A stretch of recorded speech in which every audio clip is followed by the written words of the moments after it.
Somehow a TV show from 2 years ago has been trending on Netflix for over 2 weeks. Who else just discovered Waco? Hey guys, my name is Nick and welcome to my channel. Waco is a limited series that premiered in 2018 on the Paramount Network because everything wants to be a streaming service, but it doesn't really seem to matter unless you're on the original streamer because no one cared about this show until it popped up on Netflix. And this combines two things that I find fascinating. One, the world of streaming, and also cults.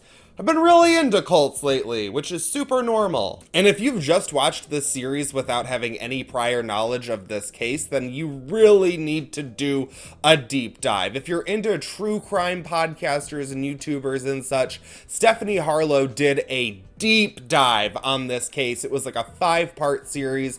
I watched it all before I ended up watching the Waco Limited series, and I'm so glad I did because there is just so much information here. There is so much going on. I tried to do my own condensed version of events, but I'm skipping it because it was really like Waco for dummies. More like Waco for absolute jackasses. But I think it's good to have all of the information about something. Even if you're going into a dramatization of a story, it's good to have all of the facts. Because as I was watching, like right off the bat, there were things that I was just like, what? What does that mean? Like that the Branch Davidians started out as Seventh-day Adventists. I didn't even know that was a religion. There is so much story here. They could have done like 5 seasons of Waco, but we know everyone wants to get to the good stuff. This show comes to us from John Eric Dowdle and Drew Dowdle, who horror fans will know as the filmmakers behind found footage favorites like Quarantine, As Above, So Below, and the Poughkeepsie tapes. And it's based off of 2 different books, one by an FBI agent who was there during the siege,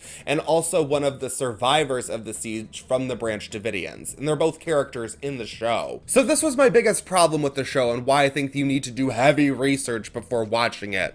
Get your info, eat your veggies. I like that this show presents both perspectives, one the FBI side and also the Branch Davidian side, but I don't think that they do an equal amount of setting up this entire situation. In the very beginning of the show, we follow Michael Shannon's character as he is in the middle of a different siege, the Ruby Ridge siege, which is an interesting case all on its own. And we see how the ATF handles that situation, which sets up their motivations going forward. When we start out with the Branch Davidians, we don't really have an idea of like who these people are or what they're doing. Again, there were things that they were saying like Seventh-day Adventism. That would have gone completely over my head had I not already been entrenched in 5 hours of content on this subject. And I like that this show is pretty much Team Branch Davidians because I really think that they're the victims in this. I think the government completely just murdered all of these people, and that's horrible.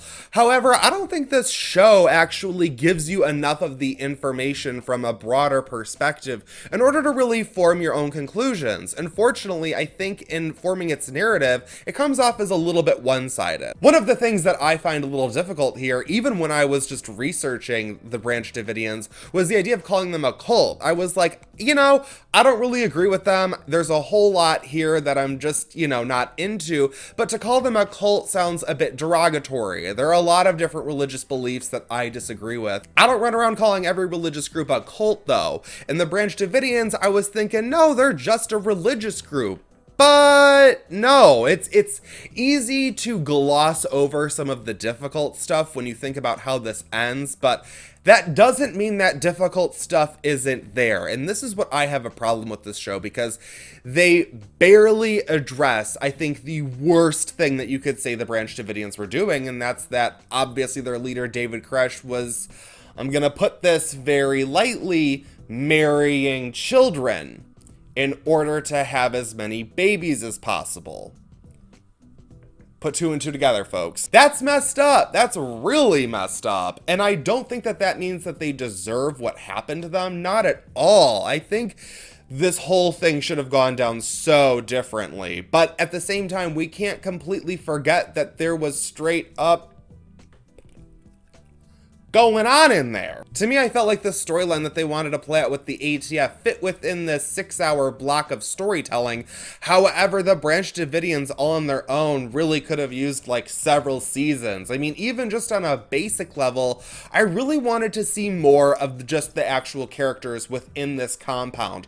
What brought them there? What makes them stay there? Why isn't anyone concerned about all of the child brides? Instead, we're just thrown into this surreal world and told these are the good guys, and it's like, who are they though? Again, I do see them as the good guys in this situation, and I'm glad that this show exists because I think a lot of people have this story completely wrong. I know I did. When I first heard of this whole thing on like a pop culture show, I remember thinking that this whole situation was just a cult leader who had all of these people trapped in his compound, and then he burned them all to death to spite the government.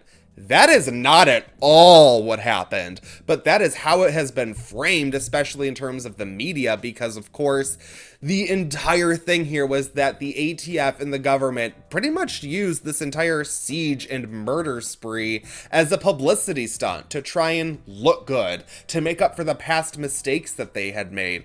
And in the end, as we see, if you watched the show at the end when they go through all of the other different scenarios that the ATF totally messed up, we see that this is just another one in a long list of them, and that's horrible. But I feel like this show alone doesn't do all of the work that it should. I feel like you definitely need to watch like another 6-part series, preferably before watching this one, in order to have the information, because I feel like this came from people who are so entrenched in this world, given that it's based off of 2 different books and everything, that I feel like they just put it all out there and kind of forgot that they needed to introduce people to this material. But let's talk about this as a show, because this cast is stacked. It stars Michael Shannon, Taylor Kitsch, Julia Garner, Melissa Benoist, Andrea Riseborough, Paul Sparks, Shea Wiggum, Rory Culkin. There's a million people. There's just a million people, and I think they're all giving great performances here. I think the production design did a really good job of recreating the compound.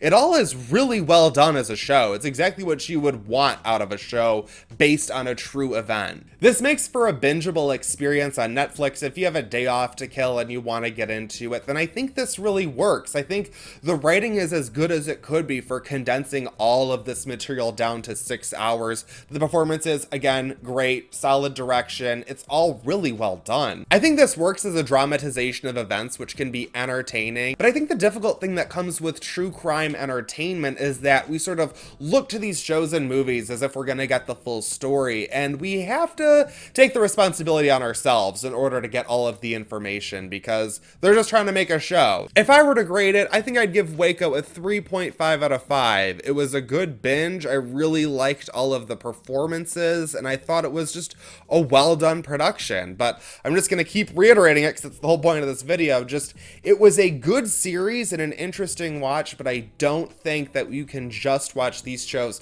without also getting the real information behind it. What did you guys think of Waco? Thank you for watching this video. This was different. This wasn't a typical review. I just wanted to talk about this show because I found it really interesting, and you know, cults, man. Like this video, share it with your friends. All of the YouTube sayings, I feel contractually obligated to say subscribe to my channel, but you know what? You guys keep doing it. So thank you so much. I really appreciate it. That's it for this video, but I won't stop you from watching another.